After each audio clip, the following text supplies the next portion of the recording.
Bagi kreator bidang tertentu, penggunaan konten re-upload sulit untuk dihindari. Yang penting harus paham jurus-jurus agar lolos monetisasinya. Halo Sobat IT, jumpa lagi dengan saya Budi Putra, host Tukang IT.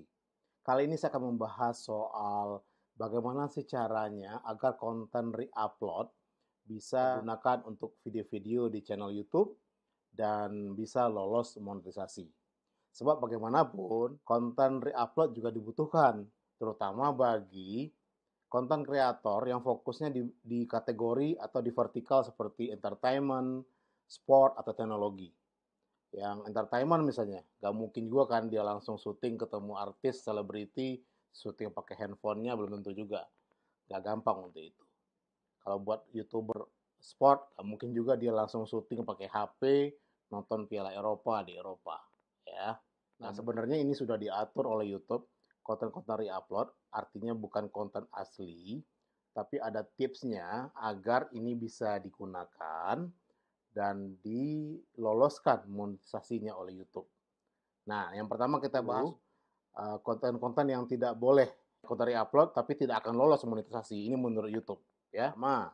Video singkat yang kita kompilasi dari situs media sosial lain. Nah, beberapa video misalnya dari TikTok atau dari IG Story kita kumpulin, walaupun sudah kita edit lagi, itu dianggap YouTube tidak lolos, artinya konten berulang gitu ya. Kedua, koleksi lagu dari beragam artis ya. Walaupun kita sudah mendapat izin langsung dari mereka, karena YouTube itu tidak lagi tidak merupakan sebuah karya konten lah ya, karena terlalu hanya berupa koleksi aja atau kompilasi.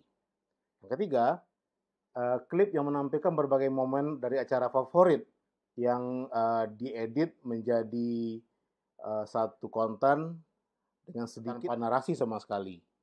Nah, itu tidak akan lolos ya. Tapi kalau udah diedit, dirapiin, dikasih elemen-elemen yang lain, dikasih narasi, nah itu besar kemungkinan masih bisa lolos.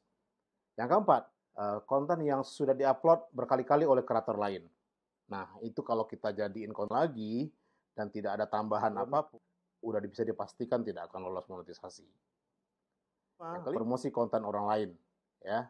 Kita misalnya hanya mempromosikan trailer film atau video klip aja, ya, tanpa ada sentuhan apapun, ya, tidak ada narasi, komentar, atau juga ulasan-ulasan yang lain.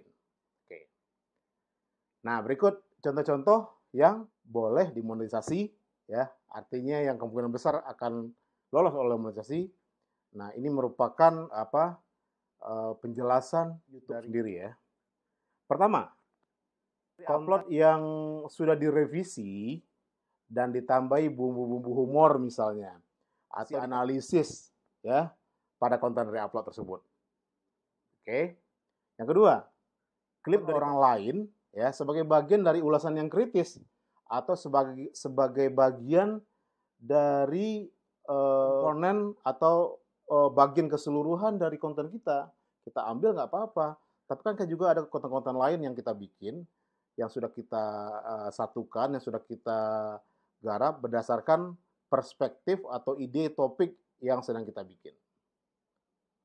Yang ketiga, adegan suatu film yang dialog atau voice overnya telah diubah. Nah, itu ya ditambahin komennya, ya voice overnya kita jelasin. Nah, ini buat kreator film-film Hollywood nih, film-film nasional nih, ya, atau film-film drakor ya. Nah, itu boleh. Yang keempat, pemutaran ulang turnamen olahraga seperti sepak bola, tapi ditambahin dengan penjelasan apa sih ini kekurangannya, ini kelemahannya di mana ya, dan apa faktor yang bikin tim ini menang, ini kalah dan lain sebagainya ya. Jadi dikasih muatan, dikasih bobot gitu. 5, video reaksi yang berisi komentar kita terhadap video aslinya. Nah, ini paling lazim dilakukan. Kita bisa ngasih reaksi terhadap video-video lagi viral ya, entah video musik atau film atau olahraga. Itu merupakan sebuah format atau pendekatan konten yang sangat direstui oleh YouTube, reaction ya.